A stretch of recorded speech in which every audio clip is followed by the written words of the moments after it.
YouTube, what's good, man? It's your boy Ron back with a brand new video. Today we got our NBA players actually better than the players of the past. If you guys have been watching my channel at all, you guys will know I have said, like in a few of my videos, that I said that I feel that players now are more skilled than they were back then. I'm back. We back with the uploads, man. I'm back going crazy on YouTube, bro.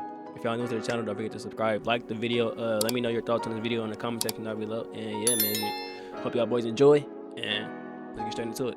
Way through, we can now start to get a good framework of how this season is playing out. And if what we've seen so far is any indication of what's to come, we are in the midst of the biggest talent boom in NBA history. From top to bottom, the league is flooded with players who can go and get 30, 40 any given night. Rotational guys dropping triple doubles, and the superstars of the league all simultaneously shattering records. Take a look at the current MVP race, and it resembles something closer to an all-time ranking than an MVP leaderboard. 29, 12, and 11, 33, 5, and 6, 35, 8, and 8, Damn. 29, 6, and 10, Damn. 31, 4, and 7, 28, 9, and 6. Not only Wait, oh shit, we put Cade and Tyrese Maxey in the MVP conference. are all of these guys having MVP caliber seasons, Now, I'm not saying that they have not been hooping, but MVP? they're all having historically great seasons. In fact, their numbers are so good, it has led some fans to question the very validity of stats in the NBA today. That these numbers aren't a direct AR-15. result of how good these players are, That boy been hooping.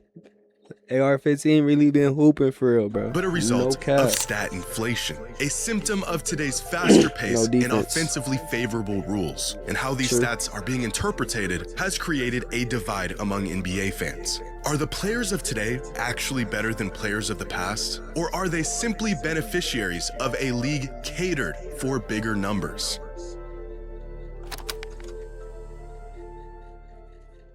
That's a good question. Today's video was sponsored by DraftKings. I knew it. I knew it was an ad. This used to mean something. A scoring threshold that once happened infrequent enough that it was worthy of a small prize for everyone involved. Seeing triple digits on the scoreboard was once a treat, warrant of a celebration. Seeing triple happened infrequent enough that it was worthy of a small prize for everyone involved. Seeing triple digits on the scoreboard was once a treat, warrant of a celebration. And the alternative happened far more often. But today, this is not the case. 100 points is a drop in the bucket. Teams are hitting triple digits in the third quarter. Games ending with scores in the 130s, 140s more often than under 100. And as these point totals have ballooned at an unprecedented rate, so has everything else. 30 points is the new 20 points. Tune in on any given night, and there's a great chance you'll see someone drop 40. And it's not just scoring. The entire box score has inflated to levels we've never seen. From points to rebounds and assists, even efficiency. Shai Gilgeous-Alexander is putting up prime Jordan numbers. Giannis is putting up prime Shaq numbers. Luka Doncic, well, no one's ever done what Luka's doing. There's a man averaging a 30-point triple-double right now, and it's starting to feel very normal. Either the best players in the NBA today are truly basketball-defining, all-time great, record-breaking talents better than anything that came before them, or there has been an inflation of stats that has completely skewed how we perceive the dominance of players today and the impact they are having from night to night. Or both of these options are true at the same time. The trend of bigger stat lines didn't begin overnight. It has been slowly inching up for about a decade. Literally, everything is going to get better over time, bro. Literally. So it just, like, now. The stat line of 25, 5, and 5 was at one point such a difficult stat line to average that it was achieved just 7 times throughout the entire decade of the 90s. 5 of those 7 seasons were Michael Jordan. Throughout the 2000s, the pool of players to hit this threshold jumped to 18. By the mid-2010s, pace began to increase around the league. Heliocentric offenses began to take over, and the 25, 5, and 5 stat line was no longer a rarity, see who at the top, as though? 30 individual seasons met this threshold, and then the 2020s began, where 25, 5, and 5 has become an all the Bron fans mad as shit right now. thought. Not even noteworthy. We are in the 7th season of the decade, and there have already been 50 individual seasons where players have averaged the once extremely rare stat line. As many 25 5-5 seasons in the last 3 years alone as there were in the entire 90s and 2000s right combined. Okay. And you really don't have to go back very far to Harden see was this. on a tear from 2015 to 2020. Them 5 years of his prime was, oh my God, dog. Inflation play out. Back in 2011, Kevin Durant won his 2nd straight scoring title, averaging a league-leading 27.7 points per game. One of just 7 players to average at least 25 a game that season. But this season, Durant's 27.7 a game would have him ranked 10th in the league in scoring. 27. Kevin Martin? Who? No, not who. No, who was letting him drop 23 points on him? On him? Bruh, I gotta go do my research, bro, because I feel like fuck letting Drake buck their ass. 0.7 a game would have him ranked 10th in the league in scoring. We aren't talking about the 80s or 90s or even 2000s. This was just in the last decade. Go back far enough into NBA history and fans will begin to put an air attacks on players who played in a weaker league throughout the 60s, 70s, and some fans go as far as the 80s. But now the opposite effect is beginning to happen. Fans are now putting an air attacks on today's players for playing in a league with inflated stats. Now, the problem isn't simply the fact that modern players are putting up bigger numbers. It's that these bigger numbers are being used without enough context to make arguments for modern players over players of the past. As the numbers continue to get bigger, what was once seen as impressive or even historic begins to hold less and less value. In 1998, during his last season with the Bulls, Michael Jordan averaged 29 points, 6 rebounds, and 3 assists a night on 53% true shooting. It wasn't his most impressive season statistically, but it was more than enough to earn him a scoring title, All-NBA First Team, and a league MVP. Fast forward nearly 30 years, and there's a player with a similar stat line in the NBA today. 28, 6, and 7 a game on 66% true shooting. Numbers that are arguably better than MVP Jordan. But this isn't Shai Gilgeous-Alexander. It's not Luka or Anthony Edwards. It's Austin Reeves, a second option who is currently putting up a better box score than the best player in the world less than 30 years ago. But it doesn't take a basketball savant to know Austin Reeves is not as productive, impactful, or as good as Michael Jordan was. And yet, without enough context, some people could, and unfortunately some people have, made this argument in favor of modern players. Stats throughout the NBA today are in fact a bit inflated compared to the past. But what exactly is causing this inflation? And are these numbers a true reflection of the impact players are making? The game today is undoubtedly faster than it was in the past, specifically 15, 20 years ago. If we look at the average number of possessions per game over the last 3 decades, the pace of games around the league has increased drastically over the last 20 years, from just 90 possessions a game in 2006 to 100 possessions today. This valley right here, known as the dead ball era, where games would regularly end with teams scoring under 90 points. If we want to talk about taxing an era, it's these players here who really got the short end of the stick when it comes to the box score. They essentially played less basketball than any other era in NBA history. But faster pace doesn't exactly explain the increase in output that we're seeing around the league today. If we level out the pace and look at how many points teams are generating per 100 possessions, then scoring today is still way up from where it was in the past. From 1997 clear up until about 2016, teams around the league scored about 105 points per 100 possessions. Today, that number is up 10% to 116 points per 100 possessions. So even considering the pace of play, teams today are scoring the ball and generating more offense than they ever have. If we look at some of the absurd numbers from top players around the league this season and adjust their numbers to a more modest pace like what we used to see in the 2000s and early 2010s, well, then their numbers come down a bit, but they're still absurd. Shea and Maxey are still averaging 30, Luka is still averaging 32, 8, and 8, and Jokic still has a 30-point triple-double. As nice as it would be to just explain all of this away with pace, the speed at which games are played today is not as big of a factor as it is said to be. So what exactly are the other factors?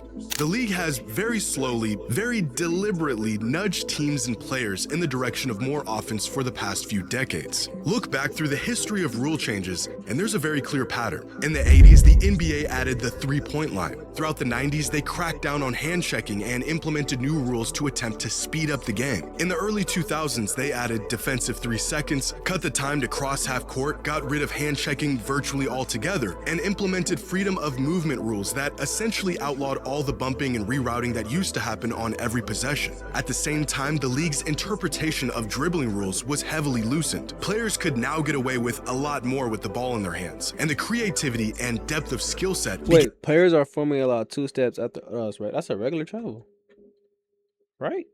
And to What was it before? explode. The NBA has always been a What's a zero fast-paced step? run-and-gun league, and anytime it explode, Hey, NBA acknowledges and allows 0 step. What is a 0 step? a lot more with the ball Is in that their like hands. is that like the first step you take type shit? The creativity what the hell and is a depth zero of skill set began to explode. The NBA has always Bro, I ain't gonna lie. I played basketball and watched basketball all my life. I've never heard of a 0 step. It's been a fast-paced run-and-gun league, and anytime it began to slow down, the league manufactured ways to speed it back up, even going as far as changing the very landscape of the court to incentivize players to shoot shots they typically wouldn't. Or in cases that we see today, allowing players to get away with movements and exploits that are very explicitly prohibited. Or at least they're supposed to be. In reality, the NBA has always wanted more offense, and so it should be no surprise that players are producing more offense. Another often cited reason for the explosion of production in the NBA today is the prevalence of heliocentric basketball, the concept of an offensive system built around one player. In the NBA today, superstars around the league get more touches than ever, they get to make more decisions than ever, and as a result, their numbers get an inherent boost due to their highly ball-dominant style of play. Put the ball in the hands of your best player regardless of circumstance or situation. And although this play style is slowly dying out with teams like the Thunder, Celtics, and Spurs bringing back team-oriented ball, the stars of the league are still perceived as beneficiaries of this philosophy. Giannis Antetokounmpo is the definition of a power forward, and yet he regularly brings the ball up the court. He's averaging 6 assists a night, assist numbers that were almost unheard of from a rim-running big man in past eras, and a testament to his elite playmaking ability. But these assists aren't coming off of in-and-out reads or remarkable passing. They are coming directly from him diving downhill, collapsing defenses, and kicking out to open shooters. Compared to players of a similar skill set in the past, Giannis has the benefit of simply having the ball more and having the opportunity to initiate the offense. Nikola Jokic is a center, and yet he has the green light to be the Nuggets' point guard whenever he sees fit. Luka Doncic has so much freedom on offense, the league doesn't even know what position he plays. On any given possession, the play may very well begin. No, that's honestly a true question, because what position do he play? I know he's a point guard, but like, bro.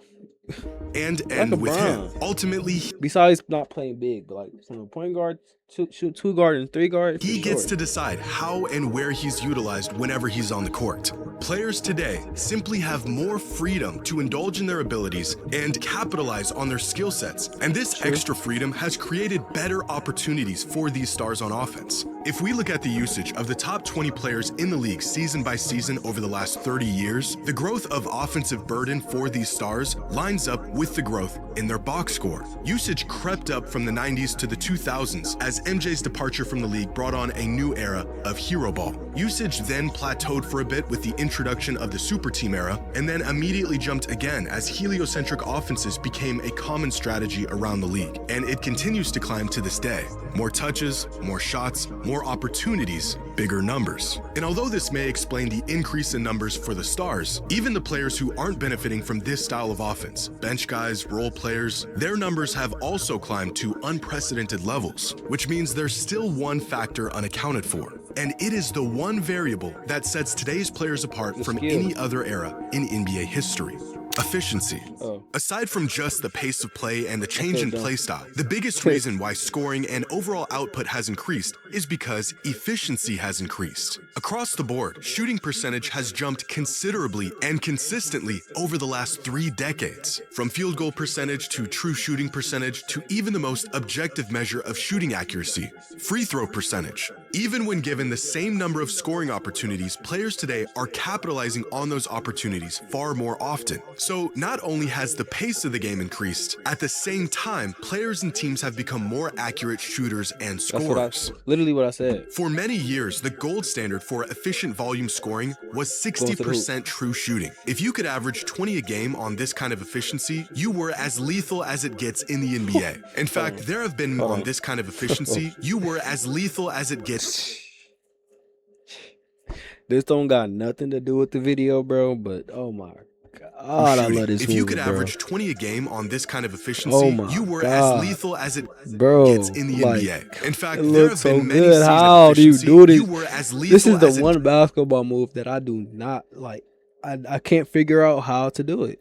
Like, I've been trying to do it for like 3 or 4 years now, and I don't know. It's in the NBA. In fact, Like, there it have don't been many feel right, seasons and where it not a don't look single right to player me. in the Like, league I hit don't this know. threshold. That, Like, however, y'all know when y'all is can. not the I'm like a visual learner. I could see something and go do it right away. But like, that's one thing that's like, hold on, how the fuck did he? Like, bro, what? case today. As this season, there are 27 volume scorers who have a true shooting percentage of at least 60%. Part of this is because there are simply more players averaging 20 a game, but the underlying theme persists. Over time, players have gotten extremely good at putting the ball in the hoop. Not just in terms of volume, but in accuracy. The real question then becomes, why are players more efficient today than they were in the past? And the answer, again, isn't as simple as it seems. Part of the reason why players today are more efficient at scoring the ball is because they are, in fact, more skilled. Players and teams around the league have taken what works from those that came before them, tweaked the formula, and improved on their methods. As outside shooting has become a larger part of emphasis in the NBA today, modern players have spent more time and effort getting good at that part of the game. Teams also understand and exploit certain advantages more now than they have before. One simple but revolutionary shift teams made was their emphasis on three-pointers. Get good enough at them and you can score more points faster than before with greater efficiency by leveraging the statistical advantage of the three-pointer. This shift didn't just change the points on the board, it changed the very geometry of the play for the Kings now?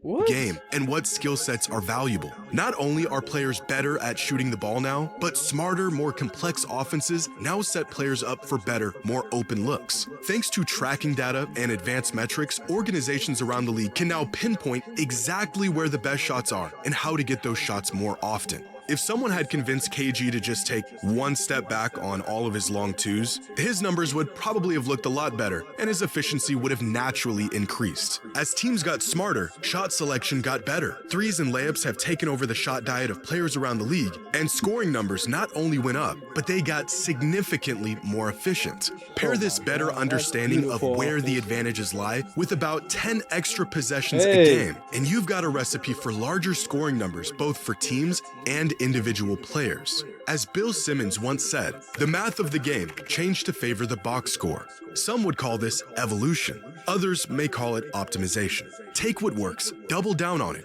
get rid of what doesn't work.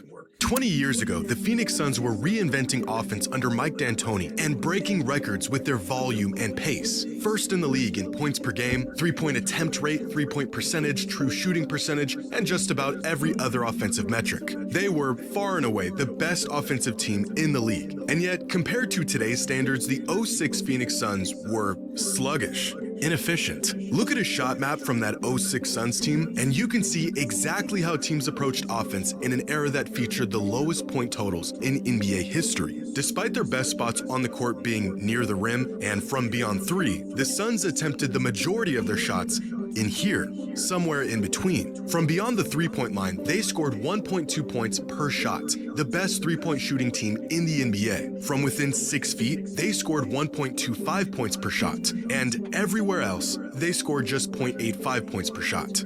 Now, why did the Suns shoot so many shots from areas on the court where they were least efficient? Well, at the time, they weren't. That season, the Phoenix Suns shot more threes than any team in NBA history. They thought they were shooting a lot of high percentage shots. Fast forward 20 years, and we now know you can take this concept a whole lot further. Compare the 06 Suns to the best offense in the league today, the Denver Nuggets, and you'll see not just how the game has changed, but the effects of those changes. In 2006, the Suns scored 106.4 points per game. This season, the Nuggets score 125 points per game. But I want you to take notice of a few different metrics here, like pace. The Suns had a pace of 95.8 possessions per game, which isn't too far off from this year's Nuggets with 98.9 possessions per game. Even when you adjust these teams to the same exact pace, the Nuggets are scoring 125.9 points per 100 possessions to the Suns' 111.5, despite having the same exact efficiency both near the rim and from outside. So where are all of these extra points coming from? Well, from near the rim and outside. After further investigation, the league realized that these shots here in between are just not worth the hassle. They literally aren't worth as much as other shots. In 2006, the Suns, a revolutionary offense, shot 40% of their shots from this in-between area. This year, the Nuggets only shoot 19% of their shots from this area. The NBA has game theoried its way to the most productive, most efficient version of basketball. Steve Nash was one of the greatest shooters in NBA history, shot nearly 45% from three for nearly a decade, and yet he only attempted 3 to 4 three-pointers a game. Why? Well, because they just didn't know any better. We played a style that was thought to be revolutionary at the time, but really we should have doubled down. And Mike said this before, we should have played faster, we should have played smaller, we should have shot way more threes. We were just playing a style that suited our roster, suited our personnel. It was foreshadowing for the future. I think I was too conservative shooting the ball. Like, I should have walked into way more threes, I should have looked for more threes, but I didn't come out like guns blazing, try to, get 20 in the first half, because I didn't think that would do my team any favors. Now we know numerically it just makes way too much sense and not enough sense. And the game wasn't ready for that yet. Right. We didn't value the analytics. We probably weren't even, analyzing things to the extent we are now, or even, 2 or 3 years after 2007. More than skill, more than personnel, more than pace, how teams are approaching offense and the extent to which they understand the value of each shot and how to get those shots is by far the largest contributor to the inflation of numbers we see today. Not only have players leveraged the knowledge and skills of those that came before them to become better players, teams around the league have leveraged the data and systems of teams that came before them to create offenses tailor-made for these new, improved players. The evolution of the NBA isn't necessarily in the talent itself, it's how the talent is utilized. Nikola Jokic is a generational player, and he also plays in a system that allows him to maximize all of his abilities. Steph Curry is the greatest shooter ever, but he also plays in an era that allowed him to reach his potential. Luka Doncic is one of the most versatile offensive engines the game has ever seen, and he also plays in a league that allows him to be a point guard, or a shooting guard, or a small forward on any given possession. Shai Gilgeous-Alexander is putting up prime Michael Jordan numbers. He really is that good. But he also plays in the smartest, most efficient, cerebral era in the NBA's history, primed for the next Michael Jordan. Are the numbers we see in the NBA today a symptom of stat inflation, or have the players simply gotten better? Well, it's both. The math has changed the game, but the players have changed too. True. No cap. WVid, man. WVid, Jimmy Hartwell, man. WVid, Jimmy Hartwell, man. Blessed like Christmas night, yeah. It's just something light, yeah. I'ma fuck his wife, yeah. Go light on the ice, yeah. Gotta sip this Sprite, yeah. Under 21, yeah. No license, my gun, yeah.